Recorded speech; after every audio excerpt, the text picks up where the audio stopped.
Oi, gente, bem-vindos a mais um Fab Talks. E hoje eu tô aqui com o Henry Zilberstein. Bom, marido da Marina, pai da Carol, do Lipe e do Pepo, que ficou muito conhecido nas redes sociais, a gente já vai falar um pouco mais disso. Empresário e empreendedor digital, fundador do Instituto Serendipidade e autor do livro Joca e Dado, Uma Amizade Diferente. Eu não tenho esse livro. Você não tem? Não. Falha minha, desculpa. Imagina, olha eu pedindo. Eu peço tudo aqui.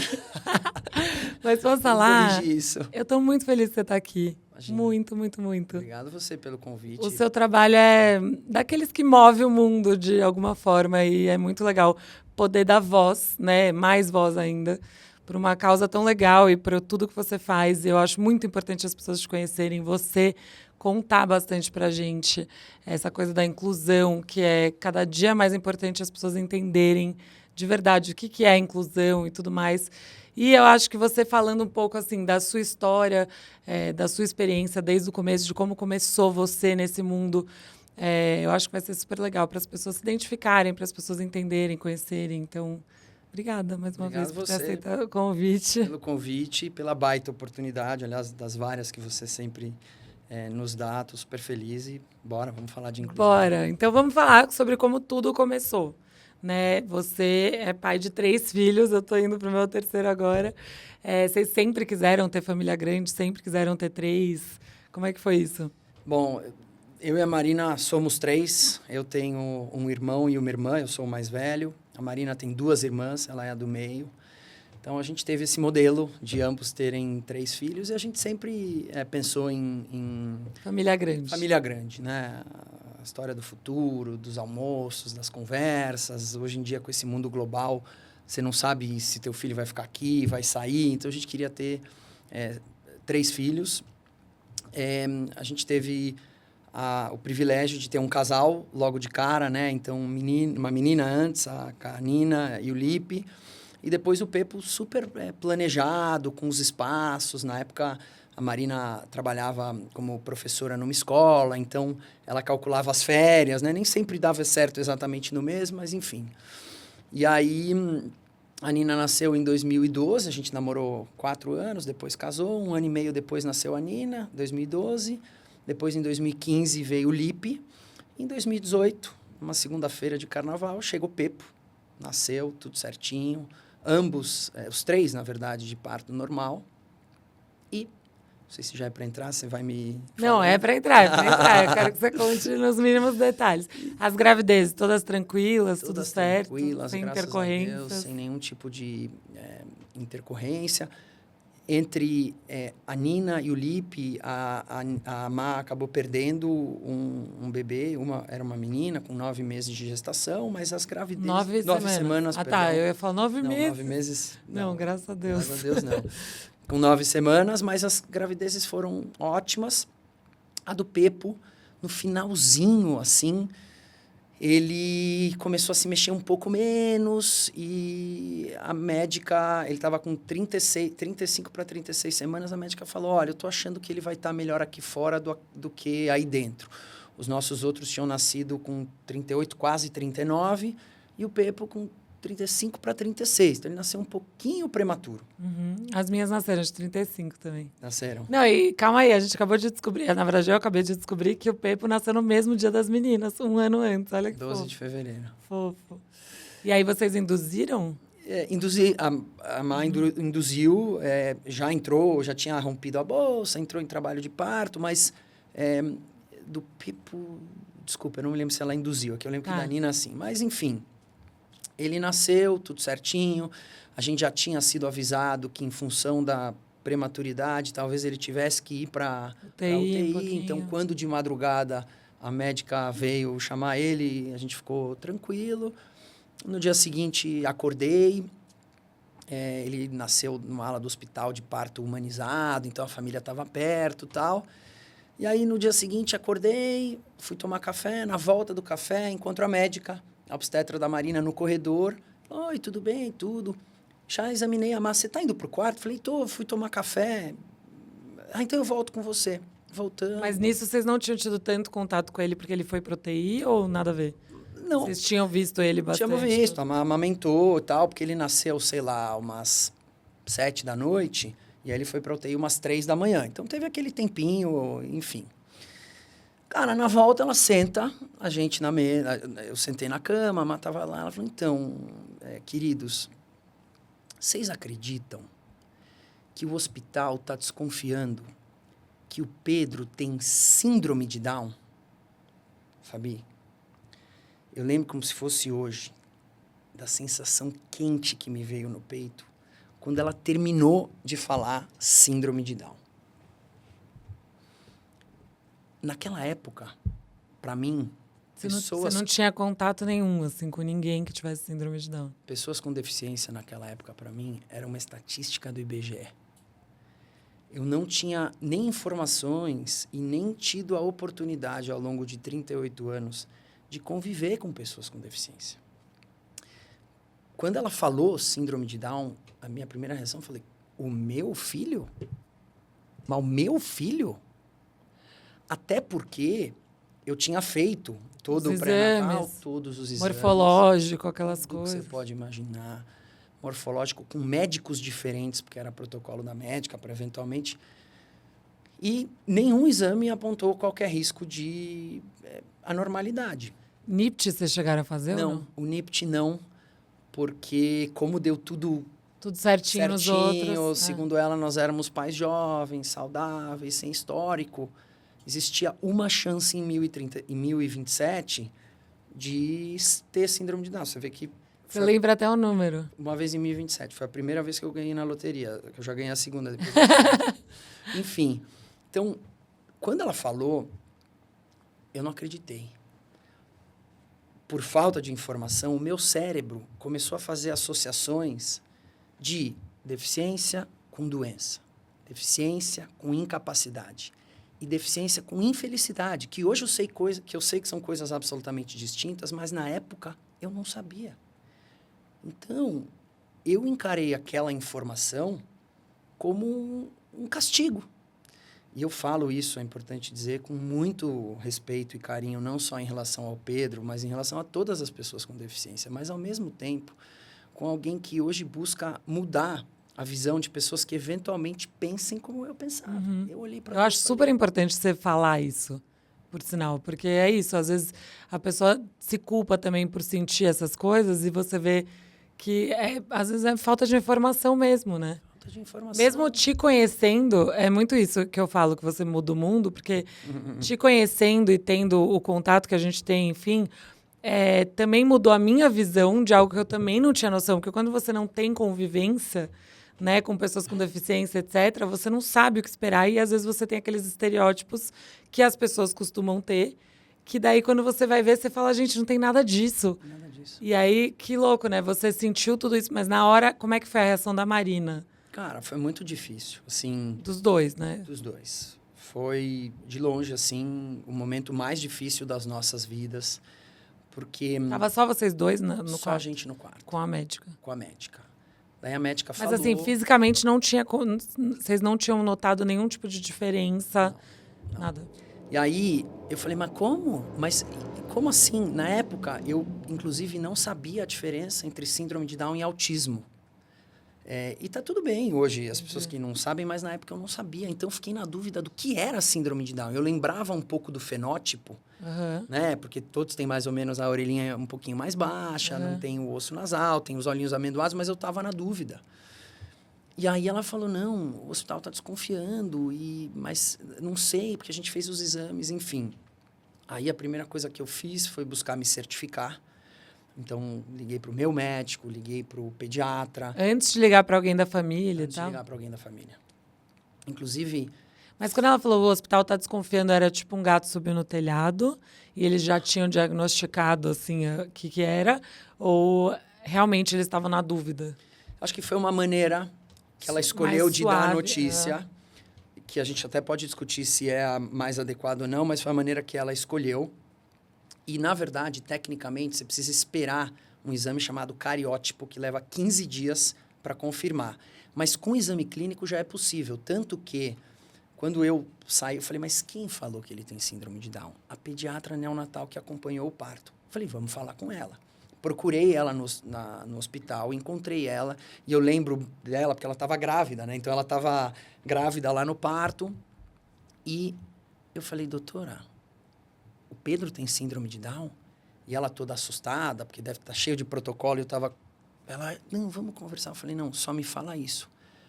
Ela falou, existem indícios. Eu falei, mas quem mais examinou ele? Todos os outros pediatras neonatais que estavam no plantão de ontem e hoje. São quantos? 6.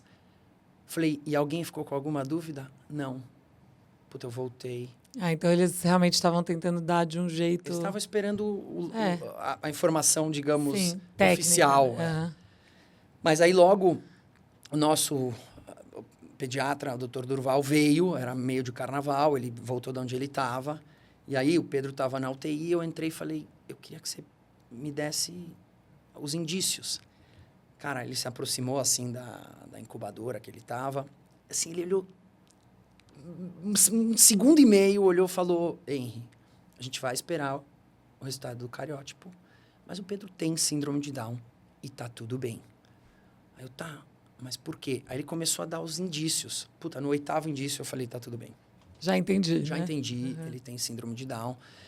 Foi um momento difícil, porque eu falei, cara, por quê? Tudo que a gente não conhece também é difícil, né? Tudo que a gente não conhece. E pior, no meu caso, esse distanciamento, né? Essa falta de amplitude de visão. Eu achava, por exemplo, que existia uma única forma de ser, de viver, de existir, de ser feliz. Eu acho que o primeiro ensinamento do Pedro é que não. Existem múltiplas formas de ser, de viver, de existir, de ser feliz. Mas esse processo de você compreender isso, ainda mais acontecendo no teu filho, e eu sempre associei, até os 38 anos, deficiência com doença, deficiência com incapacidade. A gente tem, inclusive, vícios de linguagem para isso. Isso aqui é um exemplo, que é uma coisa que eu falava e nunca mais falei, e eu entendo as pessoas falarem, me dói, e é assim, seu retardado. Quando você chama alguém de retardado, você está querendo falar que a pessoa é ruim, que ela é lenta, que ela é incapaz, que ela é burra. O Pedro, ele tem uma deficiência intelectual, ele tem um retardo intelectual. Ele nasceu assim. Então, pensa, a vida inteira eu pejorativamente falava para você, é um retardado. Cara, e aí meu filho nasceu com deficiência intelectual. Então, você entendeu o tipo de sentimento que estava aqui, mas nada como um dia após o outro. Eu até recebi essa semana, com curiosidade. Eu falei alguma coisa, gente, eu tô surtando. E aí uma seguidora super fofa, assim, super educada, me escreveu assim, olha, posso dar uma dica como seguidora mesmo? Eu tenho esclerose múltipla e a gente... as coisas que a gente passa são surtos. E quando as pessoas falam que estão surtando, isso gera uma sensação muito ruim pra gente que, de fato, passa por surtos. Aí eu olhei aquilo e falei, gente, nunca imaginei. Mas é isso, a gente precisa ir se condicionando, entendendo como a gente usa, né, vícios de linguagem, etc., que podem ser pejorativos para uma coisa que alguém está vivendo, né? Quando Então, você fala, estou surtando, aí estou enriquecendo. Então, você está chamando alguém que tem isso, essa exatamente, condição como ela de um se jeito fosse louca. ruim. Ela não é louca. Exato. Ela só tem essa condição que Deus fez. Tipo, se Deus fez, é porque é parte da diversidade humana. E é isso que eu não entendia. Mas nada como um dia após o outro. Mas aí, quando o médico falou tudo isso, eu fico curiosa, assim, para entender como foi, daí, assim, o processo da aceitação, que eu imagino que deve ter sido, né, uma caminhada, não é de uma noite para o dia que você tem essa aceitação dentro de você, do seu coração e tal, até para você. Quanto mais você entende, mais você vai ficando seguro de uma coisa. E como foi para contar para a família, né? Como foi a recepção da família para essa notícia? Né? Porque todo mundo fica quando nasce, né? Ai, como tá? E não sei o que nota tirou. E não tem umas coisas assim? Total. Como foi isso? Cara, então, assim, primeiro da aceitação. Eu sou um cara muito pragmático. Então, aceitar o meu filho, eu, graças a Deus, aceitei na hora, independente da notícia. Mas lidar bem com a condição dele, que para mim era desconhecida, levou um tempinho até eu entender que existia luz no fim do túnel. O que era a luz no fim do túnel? Eu queria saber se o Pedro ia poder ser feliz. se o Pedro ia poder, assim como eu, fazer tudo aquilo que ele quer e pode. Eu só faço aquilo que eu quero e posso. Tem um monte de coisa que eu quero, mas não posso, eu não posso fazer. Eu queria saber se o Pedro ia ser feliz. E conversando com pais e mães de crianças com síndrome de Down mais velhas, em etapas mais avançadas da jornada que eu e a Má estávamos próximos, prestes a entrar. E principalmente conversando com pessoas com deficiência, pessoas com síndrome de Down mais velhas. Eu vi que essa turma estuda, se exercita, casa, trabalha, namora. Mora sozinha, tem sonhos. Cara, porra! Eu falei, cara, é isso. E aí, da família, tem uma coisa que para mim ainda foi mais difícil, assim. Eu te falei que ele nasceu umas 6, 7 da noite, a gente recebeu a notícia umas 7 da manhã, e como era carnaval, a família saiu tarde do hospital, então meus pais só vieram no outro dia, fim do dia. E minha mãe é uma charona que nem eu, mas meu pai, apesar de ser um cara muito bacana, ele é um cara mega durão, assim, nos sentimentos. Ele estava prestes a fazer 70 anos, eu nunca tinha visto ele chorar na minha vida, em 70 anos. Nunca? Nunca. Chocada. Nunca tinha visto. Daí, a gente levou eles, eu sentei na salinha ali da UTI, na entrada da UTI, eu falei, antes de vocês entrarem para visitar o Pepo, eu queria contar uma coisa. O Pepo tem síndrome de Down. Primeira vez que vi meu pai chorar. Chorando. Então, eu acho que os avós, da mesma forma como eles têm uma dupla felicidade, né, pelos netos e pelos filhos, acho que num momento de dificuldade ou de desafio, eles também sentem o dobro. Claro. Então, esse foi um momento... A preocupação é pelo neto e também pelo filho. Eu estar sentindo como vai aquilo, ser, porque visivelmente ele tinha visto, foi no mesmo dia, claro. 5 horas depois. Mas, ao mesmo tempo, a gente foi super privilegiado de ter uma rede de apoio de família, de amigos, muito aberta a compartilhar e vivenciar essa jornada juntos. Eu escuto muito, estando agora bem dentro desse ecossistema, muita gente fala, pô, todo mundo falou que o meu filho não ia fazer isso, não ia ser capaz de fazer aquilo, todo mundo duvidou do meu filho. Eu não tive isso, pelo contrário. No meu mundo, na minha rede de apoio, todo mundo olhou para mim e falou, cara, sim, é difícil, né? As pessoas tinham a mesma falta de informação e falta de oportunidade de convívio que eu tive, mas todo mundo falou, cara, tá tudo bem, se foi Deus que fez, é isso. O que tiver que enfrentar, a gente vai enfrentar junto. E, cara, Deus sabe o que faz, né? Digamos, se é para você ter um filho com síndrome de Down, é porque estava escrito. E não é que as pessoas falavam por mal como se fosse um castigo, mas, cara, vamos embora juntos. Então, a gente foi super privilegiado em relação a Graças isso. a Deus. Graças a Deus. E em algum momento você questionou, assim, a fé, Deus, alguma coisa assim? Nesse momento? Cara, assim, eu questionei Deus nesse contexto de por que comigo, do que eu fiz, né? Eu olhava para ele e falava, cara, por quê? Até então, quando você ainda enxergava aquilo como Até a chave uma virar. coisa ruim, né? E hoje eu continuo questionando Deus, mas do porquê que ele levou tantos anos para me apresentar algo que eu deveria conhecer, independente de ser pai do Pedro. A inclusão não é um favor, não é caridade, é um processo de evolução e melhora do mundo para todos. Inclusão é entender que existem diversas possibilidades. A vida é um teatro. Se você senta na cadeira 1A, você enxerga a peça de uma forma. Se você senta na cadeira 33E, você está enxergando a mesma peça de uma outra maneira.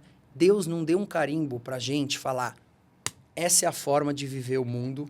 Quem não vive assim ou quem não está dentro desses padrões está fora. Deus não fez isso. Então, eu aprendi a aceitar, valorizar e apreciar a diversidade humana. Isso não só me mudou como pessoa, obviamente, né? A gente pode falar sobre isso, mas teve impacto, por exemplo, no meu estilo de liderança, na minha empresa. Eu sou um líder de pessoas. Quanto mais eu entender a diversidade, mais eu vou entender a necessidade de cada uma das pessoas. E o meu papel como líder é ser um garçom, é servir. E não achar que só tem um padrão. Só estou te dando exemplos de como isso... não necessariamente só influencia família, exato. nesse assunto da inclusão, né? Mas sim do olhar. Do olhar. Eu vou te dar um outro exemplo da questão da escola, né? A gente... Bom, fast forward um pouco, né? Daí a gente começou a ver escola para o Pepo. Né? Putz. E a gente estava buscando uma escola que fosse inclusiva. O que é uma escola inclusiva? Na minha cabeça, a escola inclusiva é uma escola que trata bem os alunos com deficiência. E, na verdade, isso é uma pontinha de uma escola inclusiva. Escola inclusiva é aquela que respeita as individualidades de cada aluno, independente de suas características. Você não precisa ter síndrome de Down para ter alguma questão comportamental ou em geografia. Você pode ser uma criança, um aluno sem deficiência, mas que tem uma necessidade específica numa questão. Uma educação inclusiva é aquela que não deixa nenhum aluno para trás, independente se ele tem síndrome de Down, autismo, paralisia cerebral ou cadeirante. Então, isso, inclusive, mudou o nosso conceito de onde nossos filhos deveriam estudar, não só o Pedro. E eles já estavam na escola? Vocês mudaram todo mundo? Sim, a gente mudou. A gente mudou de escola, não só por isso, mas isso também. A gente quis, enfim, ter um ambiente que aceitasse os alunos como eles são. Que sim se preocupasse em prepará-los para uma prova no último ano do ensino médio, mas que principalmente se preocupasse em formar cidadãos conscientes, preparados para esse mundo. E acho que parte da formação de um cidadão consciente é entender que a diversidade humana é parte da nossa sociedade, da nossa vida. Entendi. Bem legal. A Carol, sua filha mais velha, hoje tem 10, na época ela tinha 5. 5. E o Lipe tinha 3. 2,5. Então ele era super pequenininho. Super pequenininho. Não tinha nem como entender nada. E a Carol, você teve que introduzir esse assunto já de cara? Como que foi isso? Essa foi uma das dúvidas. Porque a gente não queria errar, ao mesmo tempo não tinha um manual. E a gente também não queria que essa informação de que o irmão tinha deficiência viesse largada, às vezes, por um amiguinho, um irmão de um amiguinho mais velho. Então, a gente procurou a escola e a escola falou, deixa ela trazer. Alguma hora ela vai trazer. E como o Pepinho fazia muitas terapias, né? Porque a criança com síndrome de Down, ela nasce hipotônica, fraquinha, com frouxidão ligamentar, então ela tem que fazer físio para ter postura, para aprender a andar, tem que fazer fono, tem que fazer terapia ocupacional, enfim. Isso é o que deveria fazer, quem tem acesso a isso já é super privilegiado. Então, o Pepo fazia tudo isso. E aí... E ela vendo isso e... Ela vendo e acompanhando. E aí, por conta dos primos, né, os meus sobrinhos, ela chegou um dia, o Pepo devia ter uns 9 meses, ela já tinha quase 6, ou recém-feito 6. E ela perguntou para a Marina, mãe, o Pepo logo mais vai andar?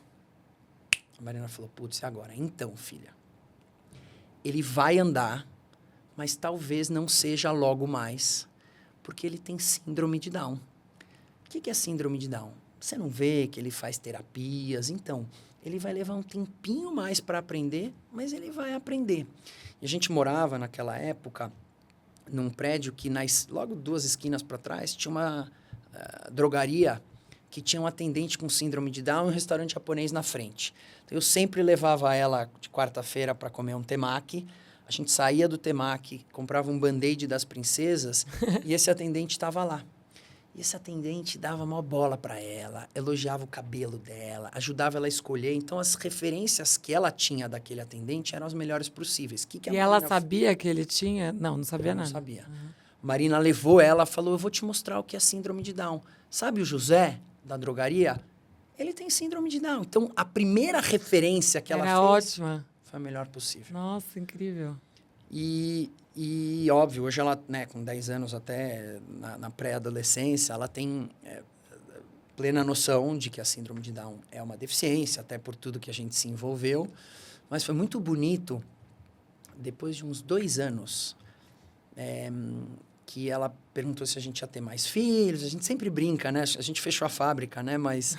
Bom, enfim, 3, né? 3 é que eu tenho saudade, né? Eu queria ter um equilíbrio, 2 e 2, mas tudo bem, a gente fechou a fábrica. Eu te entendo, porque eu também fico nessa dúvida, né? Cara, e aí a gente falou, tem filho e tal, mas aí eu cheguei para ela e falei, Nina, se a gente tivesse mais um filho, você gostaria que ele nascesse com ou sem síndrome de Down? Com aquele jeito adolescente dela, ela falou, papai, tanto faz. Ai, gente. Então, óbvio que ninguém escolhe ter um filho com deficiência, e eu, se fosse ter um próximo, ia querer que ele não viesse com deficiência. Não é porque eu não aceito, é porque a sociedade ainda não está plenamente preparada para recebê-los. Mas na cabeça dela, o convívio com as diferenças naturalizou. Para ela, a síndrome de Down do Pedro é uma das milhares características dele, mas não é o que define ele. E essa resposta naiva, mas muito potente, cara, assim, muito sincera, né, Nossa, também. que eu chorava, cara. Gente, eu imagino, olha Eu isso. falava, meu, como eu viro ela? É. Né? Porque o que eu queria era virar ela. Eu queria enxergar o mundo sob Com essa ótica. com essa lente. Que é o que eu estou trabalhando para cada vez mais fazer, buscando outras coisas que eu, com 43 anos, ainda não conheço e que eu poderia conhecer para enriquecer a minha existência aqui. Mas, enfim, então... E aí, conectando, se você me permitir, com o livro... Sim, óbvio. Foi a partir do impacto, da potência dos meus filhos estarem muito envolvidos com diversidade e inclusão, que eu resolvi escrever um livro que fala sobre a importância do convívio inclusivo desde a infância. Eu cresci numa família que sempre me ensinou a respeitar as diferenças. Eu nunca criei preconceito discriminatório, mas eu... ao mesmo tempo, e não por culpa dos meus pais, porque era assim que se fazia antigamente, eu não convivi, de fato, para valer, com pessoas diferentes de mim. Cor de pele diferente de mim, religião diferente de mim, classe socioeconômica diferente de mim, condição motora, intelectual diferente de mim. Então, olha como o meu mundo, durante muitos anos, eu achava que o mundo era uma estrada de uma pista. É uma bolha, né? É uma bolha. Eu só enxergava aquilo que era o reflexo da bolha em que eu vivia. Então, o livro, ele mostra, né, conta a história de duas crianças, uma com e outra sem síndrome de Down. E diversidade é isso. Você ensina para o outro aquilo que você sabe e você absorve do outro aquilo que você não sabe. Então, o Joca e o Dado, um com e um sem síndrome de Down, ficam um ensinando para o outro. Toda vez que o sem síndrome de Down chega para casa, fala, mamãe, por que o meu amiguinho... não sabe as letras, não sabe as cores ainda. A mãe, não, deixa, não fala sobre isso. Até que essa mãe que falava, não fala sobre isso, ela descobre que ela está grávida. Que esse amigo vai ter um irmãozinho. E aí o que acontece?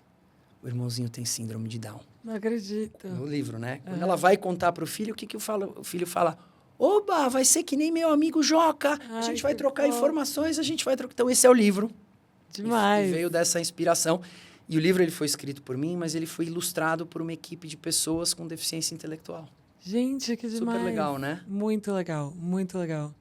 E aí, como que foi, assim, depois disso, de tudo isso, você se informou pra caramba, etc., da onde veio a ideia de criar um instituto? Como ficou a Marina diante dessa situação? Porque a gente está ouvindo o seu lado, mas eu gostaria de saber dela também.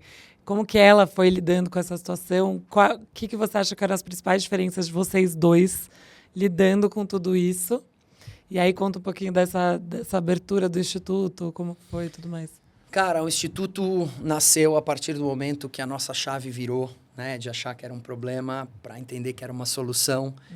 E um olhou para a cara do outro e falou, cara, as pessoas não podem olhar para o nosso filho da mesma forma como a gente olhava para esse grupo populacional por falta de informação. Porque eu, na verdade, tinha pena das pessoas com deficiência. E hoje eu tenho pena de quem eu fui durante muito tempo. E eu acho que não tem nada pior do que você ter por alguém do que pena. Até raiva. A pena. Você tem pena da pessoa, a indiferença, acha que a pessoa é incapaz. Então eu falei, não, a gente tem que mostrar isso para a turma. Começamos com o Instagram. Você do sabe Pepo, bem, né? O Instagram do Pepo, compartilhando a nossa jornada familiar, os novos aprendizados. Você sabe bem, porque você nos deu sempre, desde o começo, um baita apoio. Esse Instagram viralizou, assim, para pessoas que nem tinham as contas abertas, como eu e a Má. Ele viralizou, isso em 2018, um baita engajamento, numa época que não era como hoje, né? Foi pré-pandemia, óbvio que já tinha essa questão de influência digital, mas era muito diferente do que é hoje. Eu acho que o fato de ter um pai protagonista na frente das câmeras também, de alguma forma, despertou a atenção. Era diferente, né? Era diferente.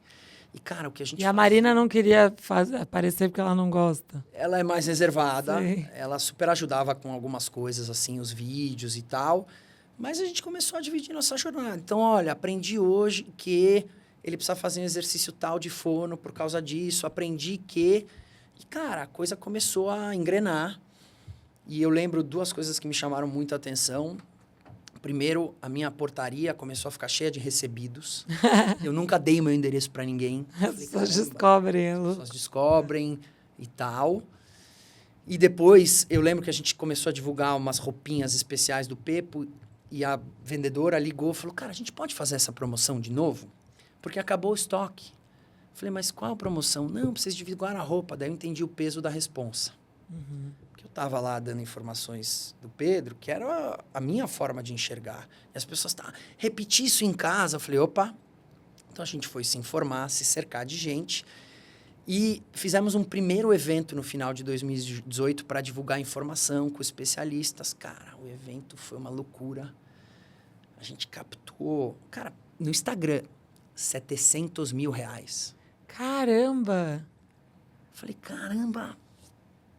Então, primeiro, não tínhamos instituto aberto, o dinheiro todo na minha conta.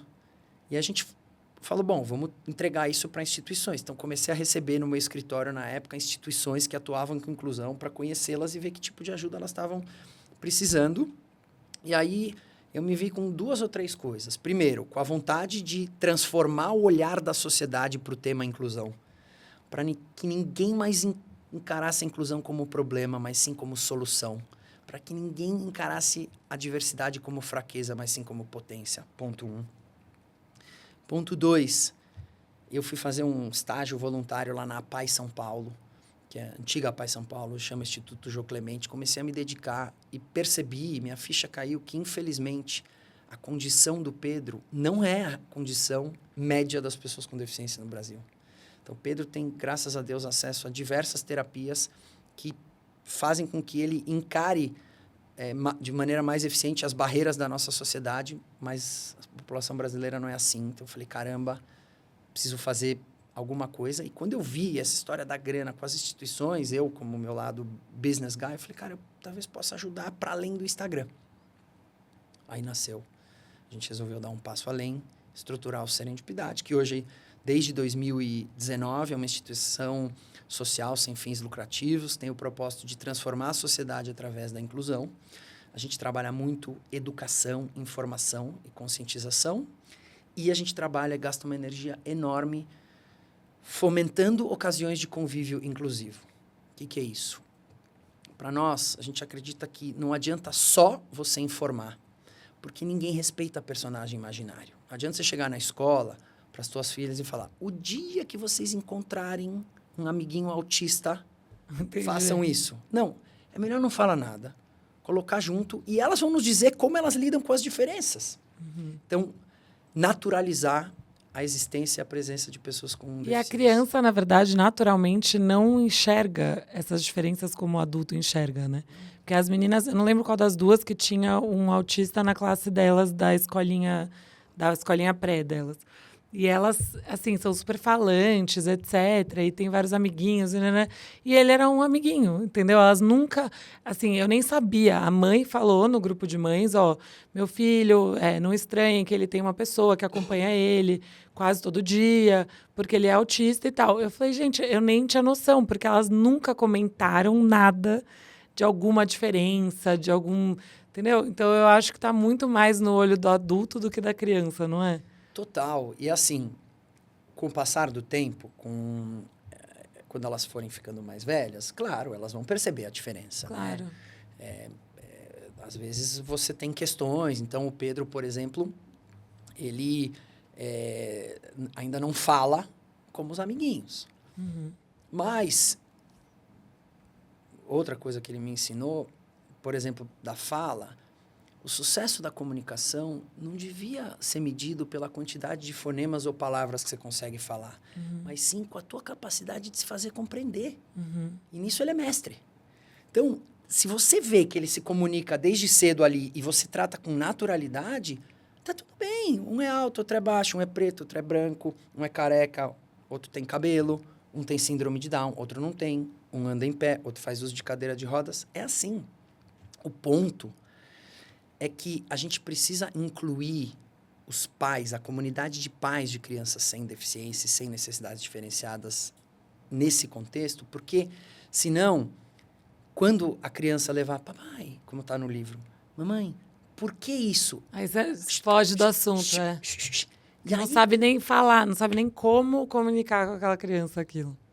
e a escola é parte disso. Tem que chamar para conversar, para dizer, falar, tá tudo bem, cada um é de um jeito.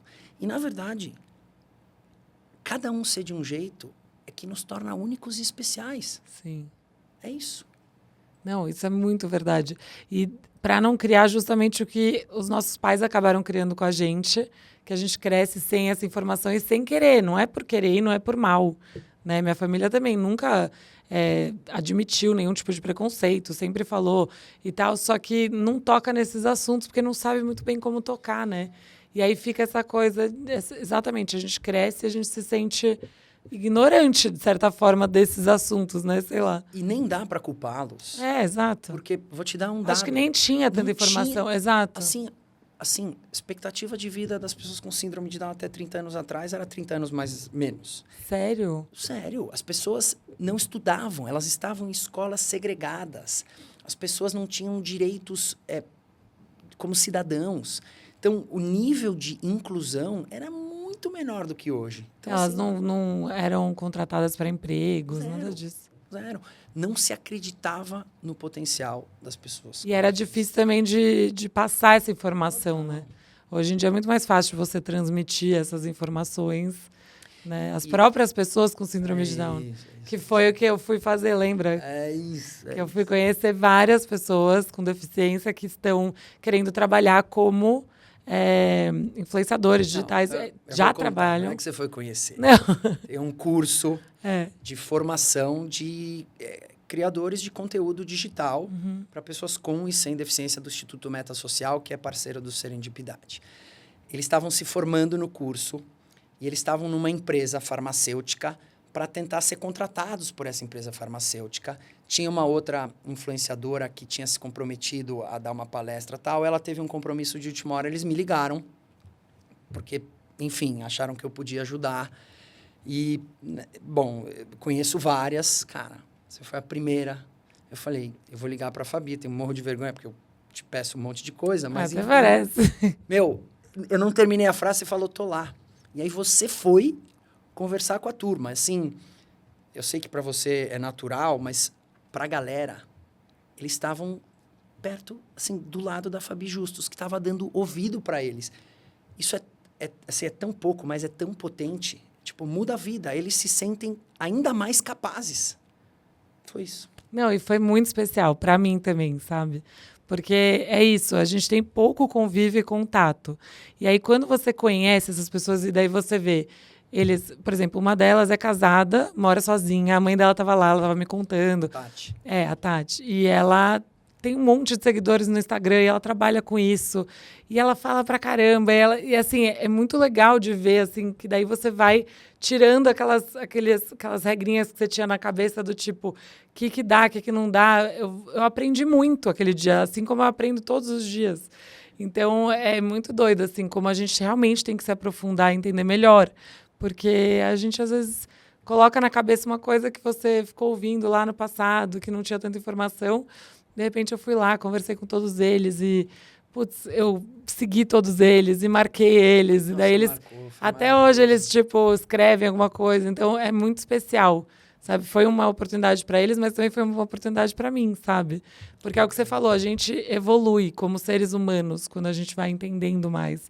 E a gente se conecta com pessoas de diversas maneiras, né? E formas diferentes de se expressar, de se comunicar, de tudo. De viver, de viver, ser feliz, exato. de viver a vida, de encarar as coisas. Puta, é maravilhoso. Não, isso foi assim, foi um dia muito especial mesmo. Eu voltei, né, Má tava comigo. Eu voltei assim, falei, ai, gente, que delícia que foi. Olha, você sabe que, e você participou também, em 2019, a gente fez uma campanha, enfim, não sei se pode falar a marca aqui. Pode, mas, pode. A Vivara, uma collab. E aí, na hora da divulgação, a gente contratou, a Vivara contratou influenciadores profissionais. Você estava, né, no grupo, e influenciadores com deficiência. E a Vivara, obviamente, fez questão de tratá-los de maneira profissional. Contratá-los, pedir um orçamento, pagar. A Tati Piancastelli, que é uma das grandes expoentes, né, do nosso mundo, da deficiência, da influência digital, ela já estava nessa estrada há 10 anos. Ela me ligou chorando e falou, obrigado pela oportunidade. Eu falei, mas eu? Obrigado você. Foi a primeira vez, depois de 10 anos, que eu fiz um trabalho remunerado. Não acredito. Para você ver, gente, que mesmo a gente estando imerso, você vê o quanto que tem para construir. Então, eu fiquei feliz por um lado, por ela. Bom, finalmente, mas por outro, falou, caramba, se ela que é expoente a primeira vez, quando é que o cara que está começando vai ter a oportunidade?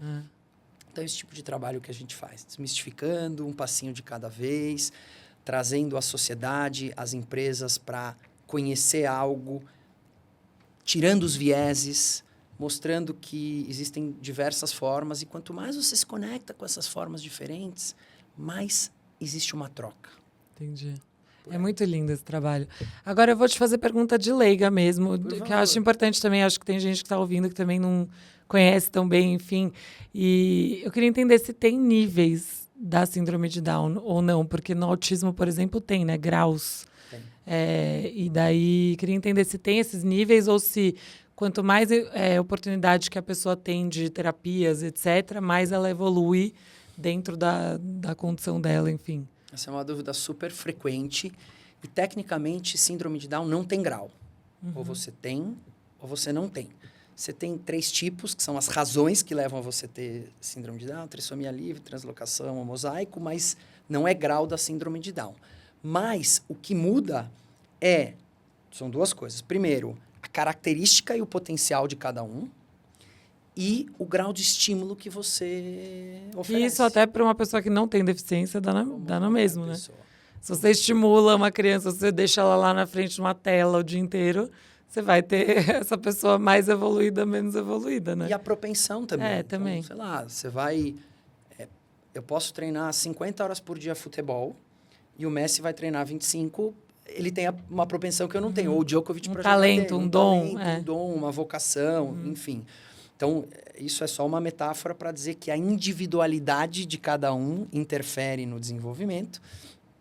E esse estímulo pode ser feito pelos pais ou necessariamente tem que ser feito por profissionais? Idealmente por ambos. Tá. Então, existe uma parte importante dos profissionais, né? Principalmente manusear a fisioterapia e a própria técnica e o olho clínico para identificar o que precisa e o que não precisa. Mas o estímulo da família, dos pais, é complementar e super, super, super necessário. Então... E aonde as pessoas podem ver? Por exemplo, a pessoa acabou de nascer o filho com síndrome de Down. Onde elas podem se informar ou... Tem algum programa que facilita isso para elas quando elas não têm a condição ideal, enfim? Acho que de todas as possibilidades, a mais adequada é procurar, no caso da síndrome de Down, a APAI da cidade. A APAI é um grupo que tem mais de 2.000 APAIs no Brasil inteiro e que se dedica a incluir, através de estimulação, as pessoas com deficiência intelectual, que é uma das características da síndrome de Down. Então, nas APAIs, as pessoas podem ser atendidas. E aí, cada cidade, cada região pode ter outras possibilidades. Tem diversas ONGs, diversas instituições que fazem isso.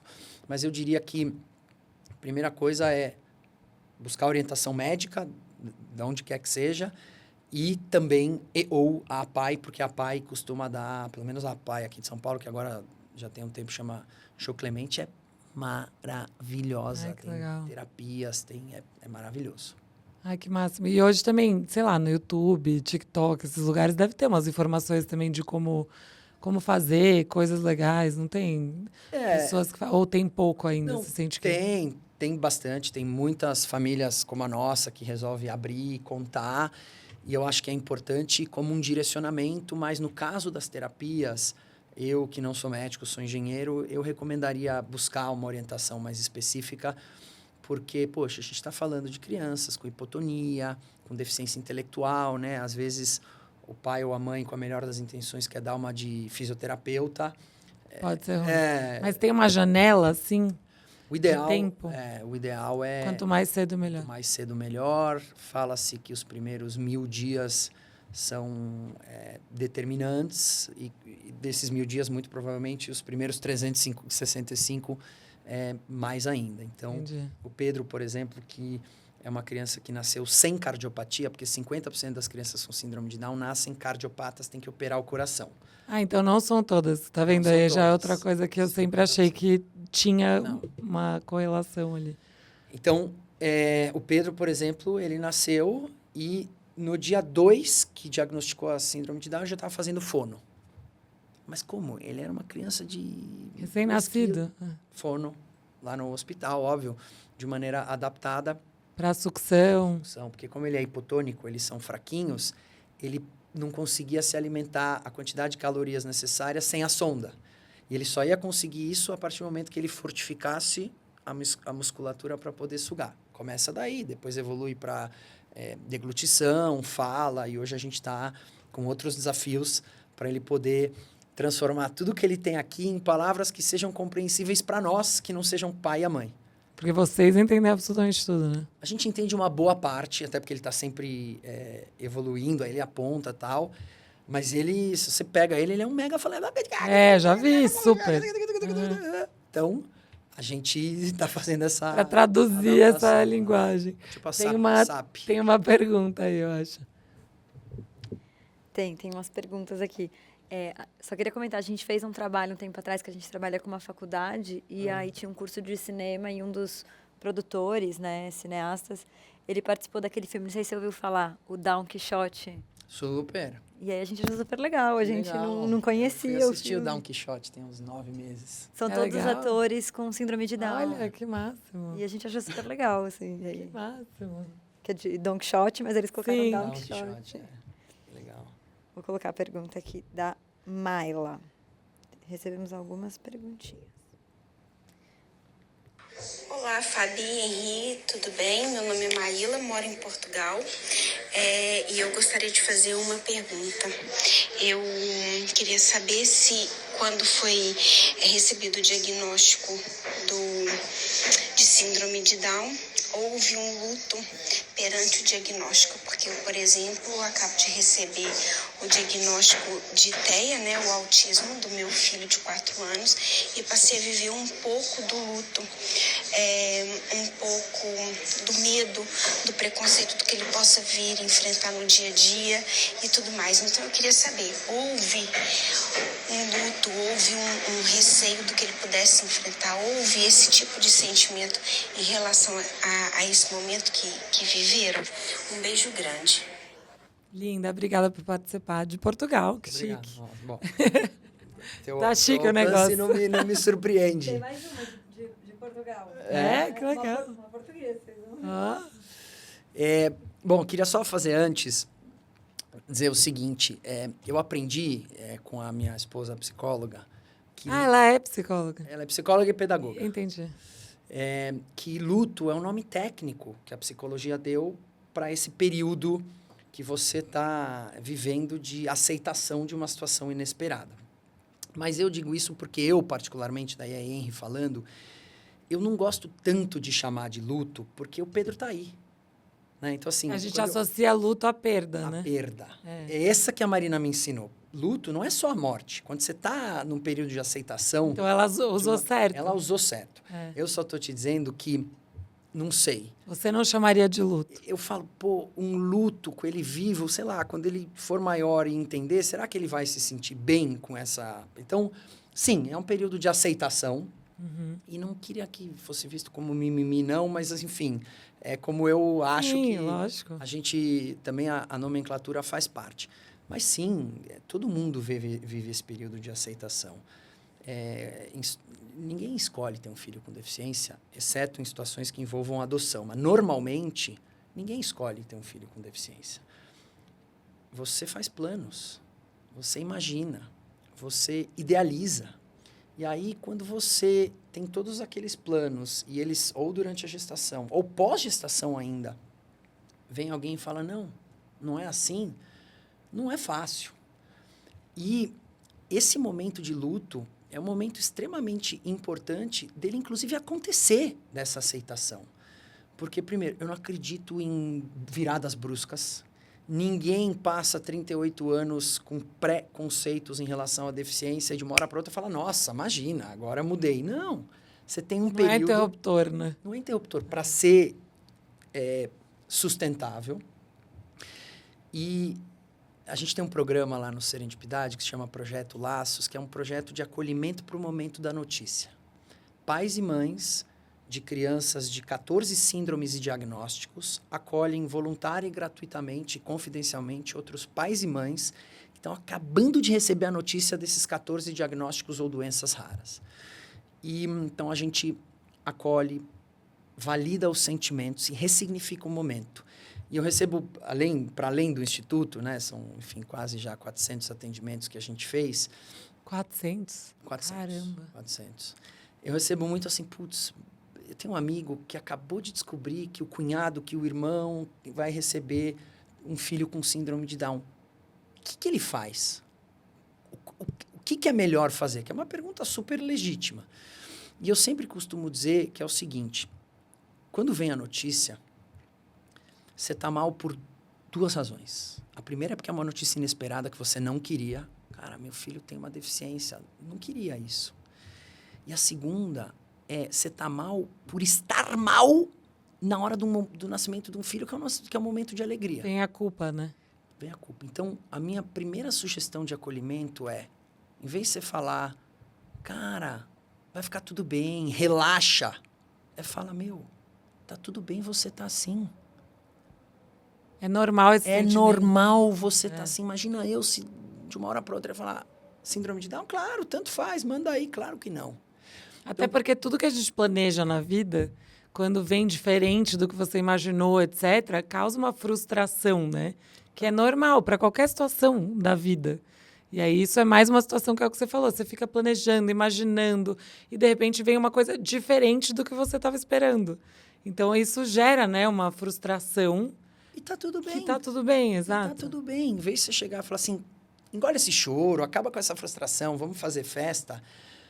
O primeiro gesto real de acolher é empatia. Falar, cara, tá tudo bem. Faz parte você estar mal. Não fique mal por estar mal. Cara, já é um piano de cauda que você tira da tua... E as pessoas normalmente falam, puta, é verdade.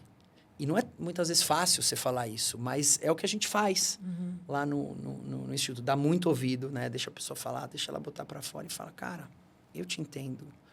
Tô aqui para esse teu momento. Aconteceu a mesma coisa comigo. Faz parte. Você não conhece. Você não tem... Você estabeleceu referenciais prévios, que é o pré-conceito, sem conhecer tudo. Então, até você conhecer tudo, faz parte você não tá bem.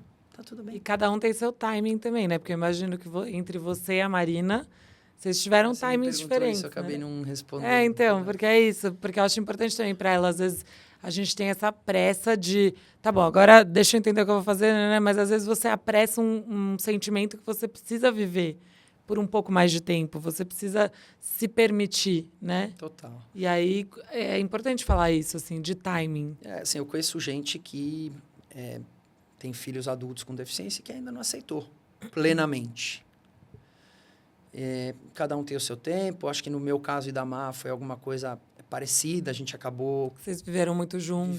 Vivemos muito juntos.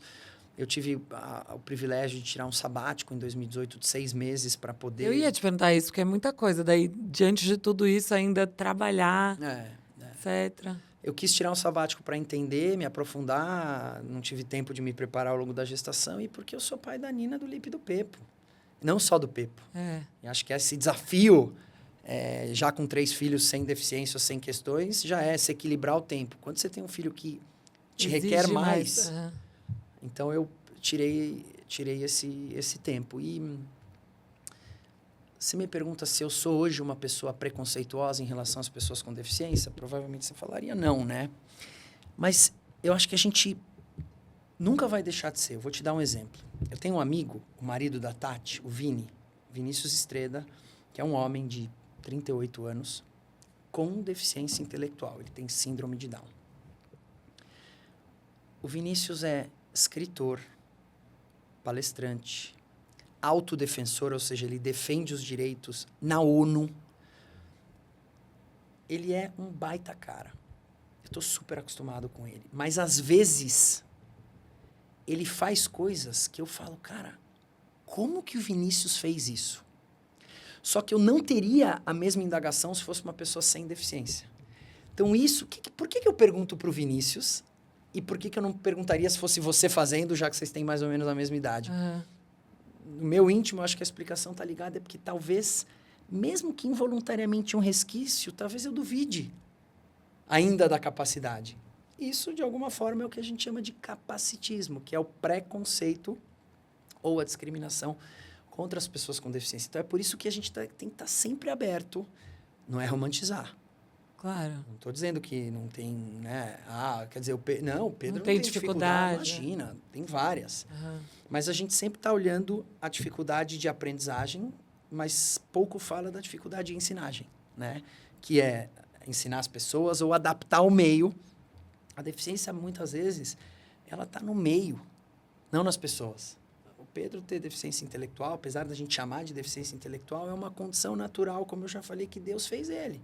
Então, a gente deveria ser capaz, como sociedade, de adaptar as coisas, as escritas, os textos, os sons, os ambientes, de maneira que todos possam compreender. Por isso que não é fácil, mas o meu papel como empreendedor social são 2 coisas. Primeiro, construir uma sociedade que atribua o mesmo valor a todos os seus indivíduos, independente de suas características. Você não é mais ou menos porque você tem A ou B característica. Uhum. E 2, construir lugares e ocasiões que não deixem ninguém para trás. Imagina, você vai comprar uma passagem aérea. Você não consegue ter acesso às informações por falta de acessibilidade. Ou você vai num restaurante e você não consegue chegar até a tua mesa ou sentar porque a altura... Às vezes a gente não se dá conta, mas o mundo deveria ser um mundo que desse oportunidades para todo mundo. Para isso, você tem que equalizar, é a tal da equidade. E sobre preconceito, você viveu ou vive, você sente que isso tem melhorado ou vira e mexe é algo que você tem que lidar? E como que você lida, se aconteceu, enfim? Assim, eu não sou uma pessoa com deficiência, então eu sou... Sim, eu digo a família, né? A família. A gente teve uma ocasião aí, começo do ano passado, saiu até no Fantástico, que o Pepe foi atacado na rede social e tal. Nossa, eu não vi isso. Chamaram ele, enfim, de macaco, Afe Maria. Mas você sabe que o que a mulher chamou ele foi tão distante de como eu enxergo que eu só caí pra valer na real da gravidade quando, tipo, a turma começou a ligar e falar, caramba... Então, eu acho que a gente também, de alguma maneira, seja pela idade dele, ou seja por estar protagonizando junto com várias outras pessoas esse movimento, acaba tendo uma capa protetora. Mas a verdade é que o preconceito, a discriminação está super presente e não precisa ser só com palavras, com gritos. Às ou vezes com um olhar. atitude, né? Uhum. Sei lá, poxa... Não vamos convidar esse amiguinho em casa porque ele tem deficiência, vamos convidar todos os outros. E muitas vezes essa atitude é feita pensando até no bem-estar da criança. Pô, ela não vai conseguir acompanhar, ou a gente não vai conseguir fazer aquilo que... Mas se põe no lugar dessa criança, né? Como... Enfim, Como então, ela vai se sentir? como ela vai se sentir? Mas você, quando acontece algo assim, você fala, como que você lida? Acho que tem situações e situações, né? Então, vamos pegar essa aqui que outro dia um amigo meu bem próximo, num grande... Assim, estava dando meio que uma aula e falou algumas vezes, esse retardado, papapá. O que eu fiz? Eu respeito quem faz, mas eu não sou aquele cara que interrompe, levanta a mão e começa a corrigir. Porque eu acho que a questão da intenção Claro. faz muito sentido. Mas o que eu fiz foi mandar uma mensagem para ele, muito Depois. carinhosa. Falando, cara, igual a tua seguidora. Que é super educado. Me isso. perdoa, mas meu papel hoje é esse. Eu também fazia igual, não se preocupa. Mas, se você puder, evita associar a condição das pessoas com síndrome de Down a algo ruim. Porque o Pepo não tem culpa de ter nascido com isso. Puta, na hora ele E brigava. ficou péssimo, né? Cara, assim, não tem como... Não tem como você não ficar triste, né? Tipo, você fica, ai, putz, não queria ter causado isso, né? Mas foi um toque muito legal, assim, pra como evolução mesmo. Como eu costumo fazer, e aí tem Mas nesse caso não é um preconceito intencional, entende? não é uma discriminação, isso, digamos... exato. Não foi intencional, né, da parte dele. chamou alguém, tá? Essa outra, daí eu acho que tem... A gente, ser humano, aprende muito com o exemplo, né? Se você não dá o exemplo, se você não faz o que tem que fazer, a coisa pode se repetir. Então, nesse caso específico, a gente abriu um inquérito ali na delegacia especializada da pessoa com deficiência. E não é porque eu quero punir a pessoa, ela já perdeu as redes sociais, etc, etc. É para a gente mostrar para outras pessoas que, assim como ela, pensam em fazer isso por querer, que... Perfeito. Assim, ninguém vai ficar, espero eu, impune. Perfeito. Tem pergunta que quando ela levanta, eu já sei. Oba. Tem uma pergunta aqui da Clara. Olá, Fabi e Baby Luigi. Olá, Henry. Henry, gostaria de lhe perguntar como é que lida com o preconceito que existe em relação às pessoas com deficiência. Eu sou mãe de um rapaz e de uma menina com deficiência, vivo numa sociedade que se diz evoluída, que é inglesa, e sou portuguesa. E em ambos os países eu já vi os meus filhos serem discriminados. E o preconceito mais gritante não é aquele preconceito escancarado que aí as pessoas que estão à volta de imediato intervêm. É o preconceito dissimulado daquelas pessoas que fingem que sim, que está tudo bem e que aceitam, mas que riscam os nossos filhos das festas de aniversário porque eles são mais mexidos, porque vão estragar ou porque o comportamento deles é diferente. Como é que lida com isso? Nossa, exatamente o que você falou. Obrigada, viu, pela Obrigado. sua pergunta. Bom, pergunta de $1 milhão.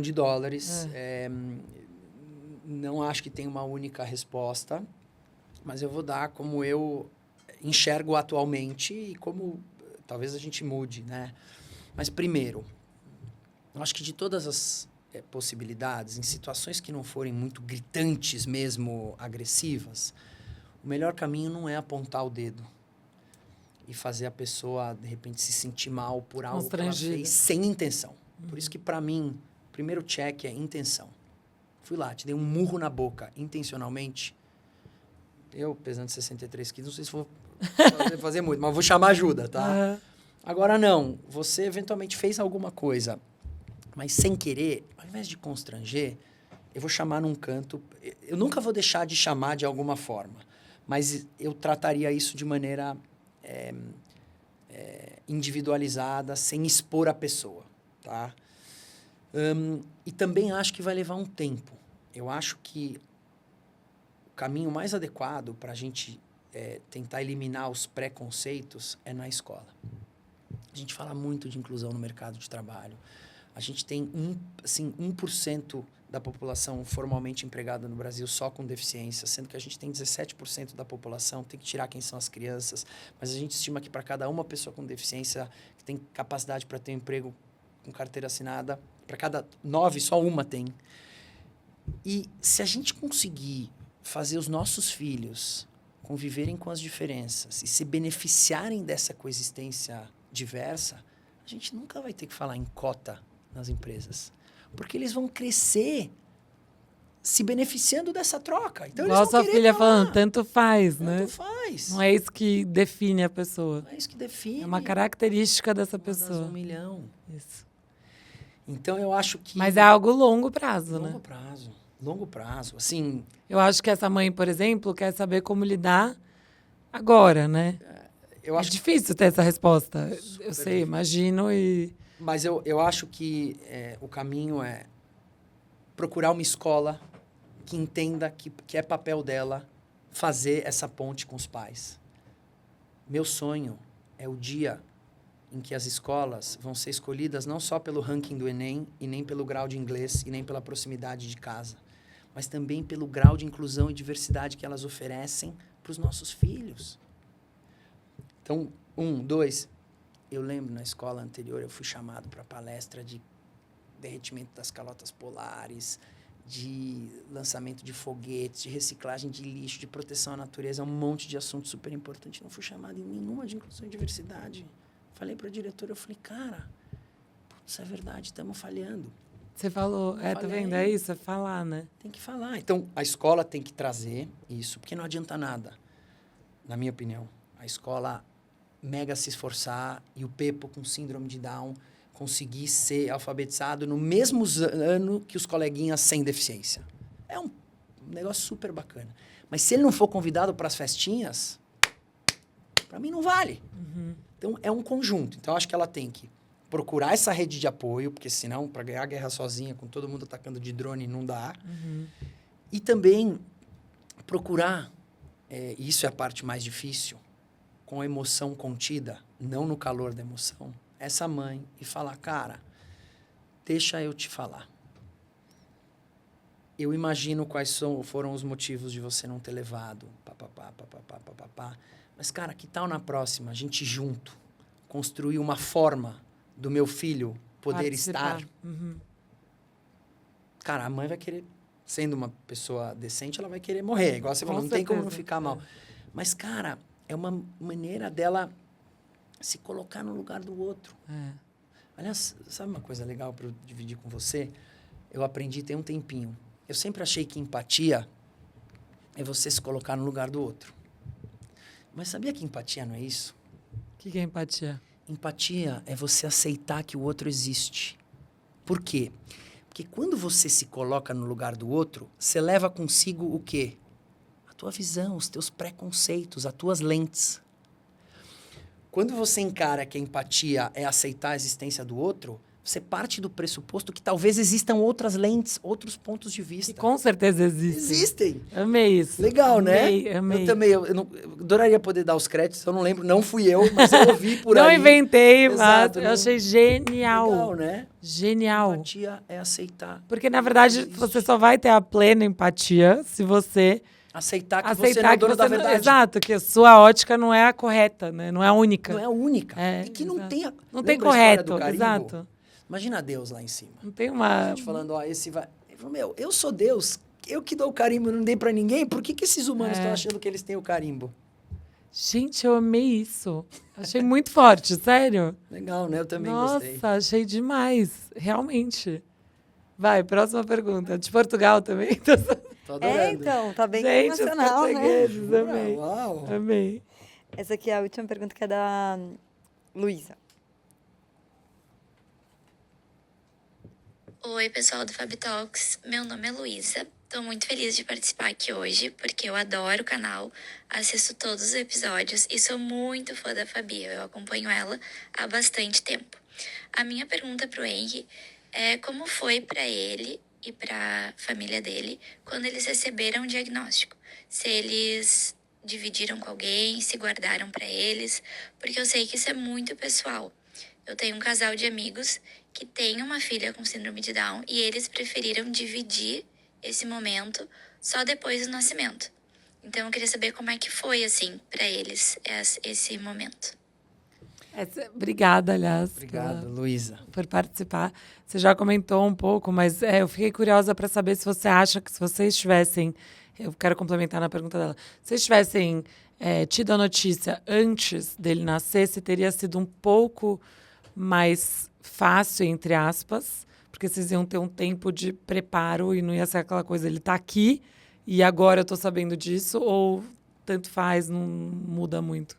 Eu te diria o seguinte, eu não sei, é difícil, porque o Pepo tá aí, graças a Sim, Deus. lógico. Mas eu se você me pergunta, eu como engenheiro planejado, eu preferia ter tido a informação antes, porque eu ia poder buscar a informação. Porque naquele turbilhão de emoção, ainda com mais de emoções, com 2 filhos, eu estava entendendo fisioterapia, quais eram, o que tinha que acontecer com ele, era um mundo totalmente novo, entendeu? Então, se pudesse escolher, ia escolher ter o Pepo, óbvio, e ter a informação antes, né? Agora, a gente lá no Instituto lida muito com isso, principalmente no acolhimento, as pessoas que recebem o diagnóstico durante a gestação e nos procuram para tomar uma decisão de interrupção ou não. E a gente não julga ninguém, aliás, é treinamento, quem somos nós para julgar, mas a gente está aqui para mostrar que mesmo uma notícia inesperada / indesejada pode mudar a tua vida para melhor. Veja bem, não estou falando que eu quero ter todos os filhos com deficiência. Super entendi. Se acontecer, eu sou o exemplo vivo de como as coisas mudaram. Aliás, eu até penso, como eu vivi tanto tempo sem conhecer as pessoas que hoje eu conheço. Eu não consigo entender, mas enfim. Então, e muitas pessoas também, isso no autismo é mais comum, até se fechar um diagnóstico, né? Porque o autismo, normalmente, a partir dos 2 anos, eventualmente começa a se manifestar. E é um espectro grande, né? Que gera muitas dúvidas. Tem gente que tem agitado, suspeita e daí exato. não tem, enfim. E muitas famílias eu conheço que relutam para não rotular a criança. Não quero rotular a criança de autista. Tá tudo bem, isso é parte do preconceito, porque é um rótulo, mas, ao mesmo tempo, é parte da diversidade humana e fica um pouco com a esperança de não ser. E tá tudo bem, eu aceito, mas, ao mesmo tempo, a reflexão que eu coloco aqui é o seguinte. Quando mesmo, receber o diagnóstico é um baita alívio e uma mudança para todo mundo. Porque para pensar. Se a criança é autista, você tem que encará-la como autista. Se a criança é autista e você encara ela como uma criança típica, imagina a dicotomia. É como se você estivesse tentando enfiar aqui uma caixa, não cabe. Então, até para ela ser feliz, né? Pra todo mundo ser todo feliz. mundo, é. Até por uma questão de estimulação, quando você recebe o diagnóstico e tem essa condição, esse acesso, você faz um monte de estímulo, entendeu? Então, de novo, acho que não tem certo ou errado, é muito particular de cada um. Eu sou suspeito para falar hoje em dia, mas eu acho que buscar entender e aceitar não é preconceito, não é diminuição, pelo contrário, é passar a encarar uma nova realidade que pode te transformar a tua vida, a vida de quem está ao redor e a vida do teu filho, que é o principal. E você falou que você ganhou na loteria quando ele nasceu, né? E qual foi a segunda vez que você ganhou na loteria? Você não acredita que ano passado eu acertei a quina da Mega da literalmente? Virada. Literalmente. Não é possível. Juro por Deus. Não tô acreditando. Juro. Eu achei que era alguma outra coisa a gente simbólica. pode botar um QR Code aqui que eu escrevi na minha coluna da Pais e Filhos, eu escrevi um texto sobre isso, tá super legal. A gente Nossa, bota no YouTube, pelo menos. Eu acertei. Você imagina, por um número, eu não divido 400 milhões com outras. Mas o que ganha aqui, né? Eu ganhei 51 mil reais. Caramba! Eu tô chocada, acho que eu nunca conheci alguém que ganhou aqui, né? Não, quando você falou, eu acertei na loteria 2 vezes, eu pensei que a outra também era simbólica, entendeu? Eu acertei, nesse caso, acertei 1000 vezes. Mas, só em 1 minuto, olha que legal essa história. A gente está super envolvido com o terceiro setor, a gente está cada vez mais trazendo as crianças para perto, porque, assim, para os meus filhos entenderem por que eu não consigo mais ir no japonês na quarta-feira, porque tem reunião, sei lá, na Gerando Falcões ou no Serendipidade. Você acabou se envolvendo em tudo, né? Não só nesse a assunto. Deus. Legal. Então a gente traz eles super ajudam sempre que eles querem, né? A gente fazia muita propaganda no Instagram para arrecadar dinheiro para pôr na ONG, então eles estão super envolvidos. E aí, quem me fez jogar na loteria foi o meu barbeiro, o Tião, que eu corto o cabelo desde que eu tenho 9 anos, tá? Tião. O Tião, joga.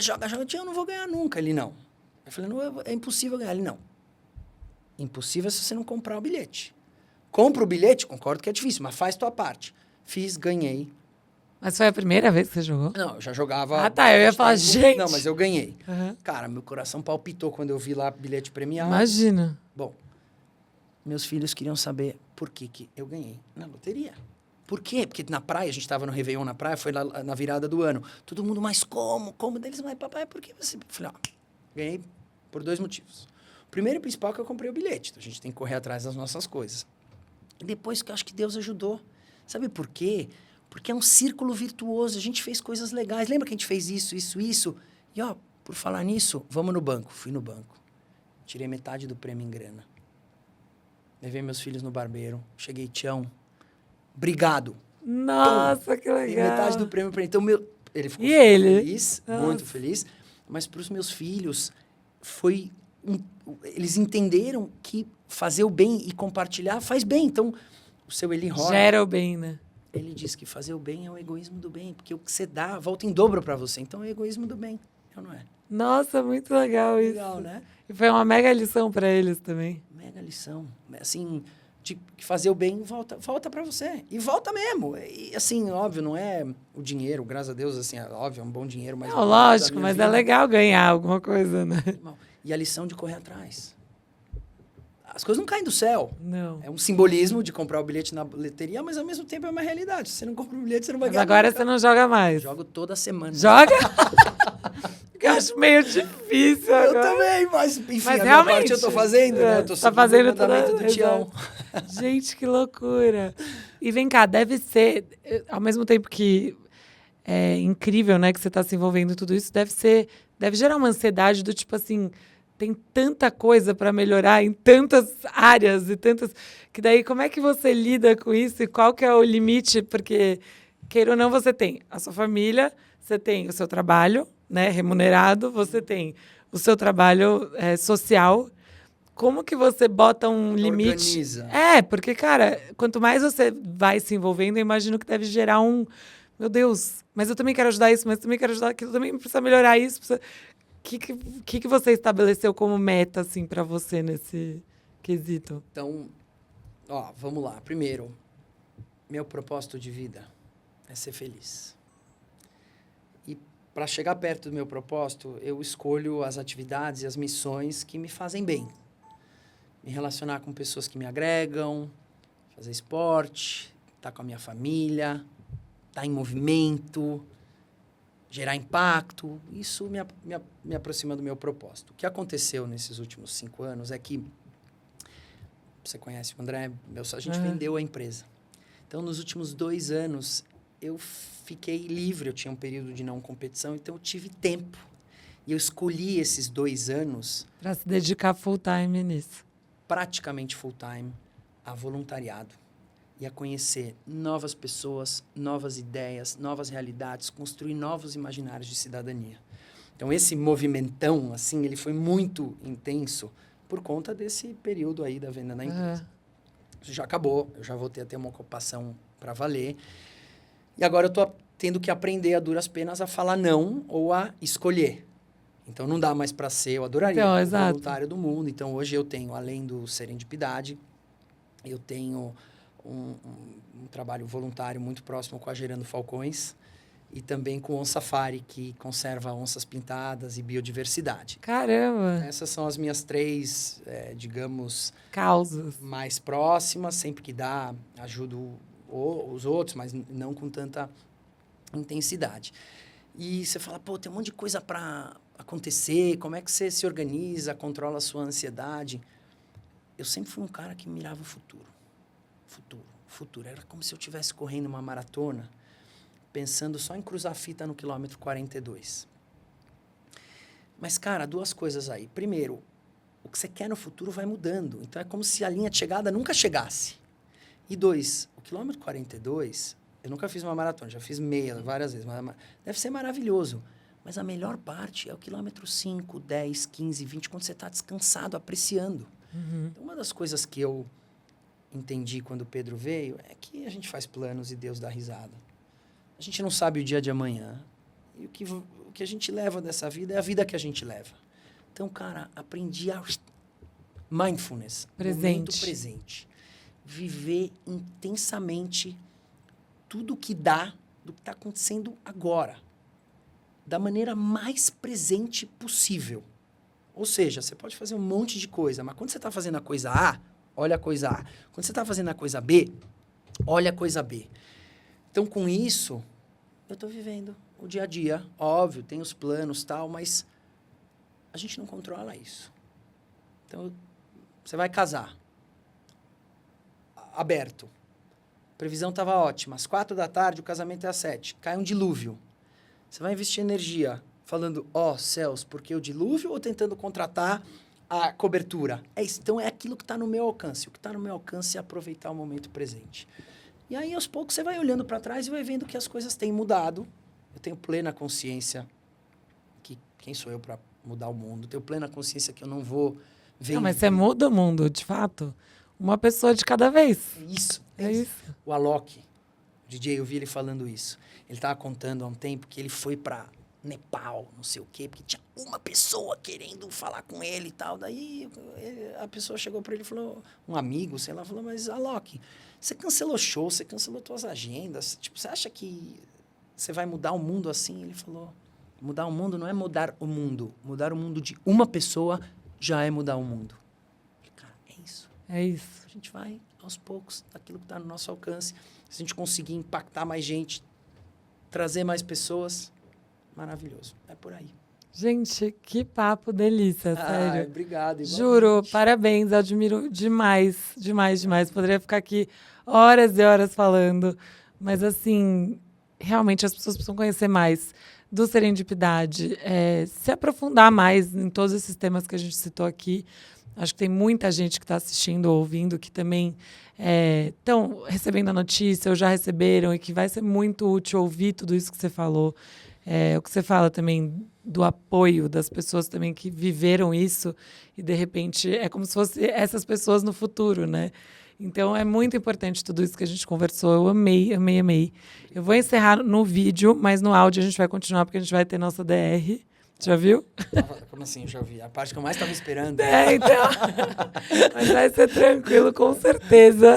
Você tem o dom da palavra, Ju. Você fala muito bem. Obrigado. E foi uma delícia. Eu amei. Espero que vocês tenham gostado. Encaminhem esse vídeo para quem vocês acham que esse vídeo vai ser útil, que é importante essa pessoa escutar, ou ouvir, ou ver, enfim, e que pode mudar a vida de uma pessoa. Encaminha para aquela pessoa que você acha que vai mudar a vida daquela pessoa, porque é isso. Acho que esse é o objetivo e o propósito da gente ter voz aqui na internet, né? E, perdão, você me permite, já que você está... Por favor, óbvio.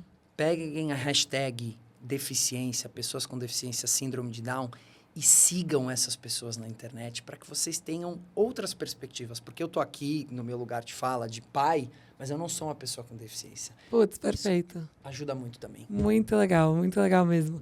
Obrigada a todo mundo que assistiu. Sigam a gente no fab.talks no Instagram, no TikTok é o mesmo @. A gente põe os cortes, vocês podem participar de Portugal, de onde vocês forem. É muito gostoso ter essa interação com vocês aqui. E quanto mais vocês participam, mais ricos ficam os nossos papos.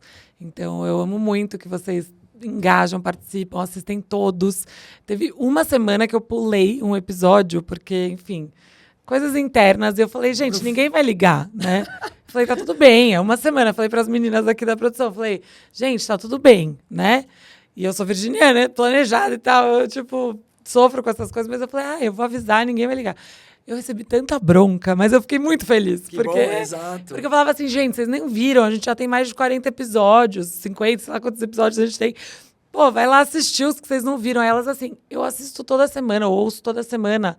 Eu já vi todos. Como que você me deixa uma semana sem? Aí eu, gente, fiquei muito feliz. Então é isso. Muito obrigada a vocês, que eu faço isso por vocês, por mim também, porque eu me divirto, eu aprendo, me enriquece. E hoje, com certeza, me enriqueceu mais ainda, porque você é demais. Obrigado. Fenomenal. Também. E um beijo para toda a família, que eu sigo, sou fã, acompanho. E tenho o privilégio de ter um contato mais próximo aí, que é muito legal. Então é isso. E aí, até o próximo vídeo, enfim. E a gente vai continuar da DR, se você quiser. Vai ter o corte no Instagram do Fab Talks, mas também, se quiser ouvir na íntegra, tem que escutar no Spotify ou Apple Podcasts, onde você preferir. Um beijo.